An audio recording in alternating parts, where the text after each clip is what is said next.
Di lain kesempatan, Baca Pres Koalisi Perubahan untuk Persatuan Anies Baswedan juga bertemu dengan Baca Pres PDI Perjuangan Ganjar Pranowo. Keduanya bertemu di sebuah diskusi acara Hari Menjadi Manusia. Keduanya tampak akrab dan saling berpelukan saat bertemu. Anies Baswedan menyebut dirinya dengan Ganjar adalah kawan lama.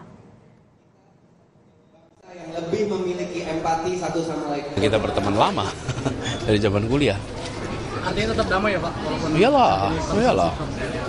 Kan saya sering sampaikan, sebenarnya mengulang, saya udah berkali-kali bilang, yang namanya lawan debat itu teman berpikir.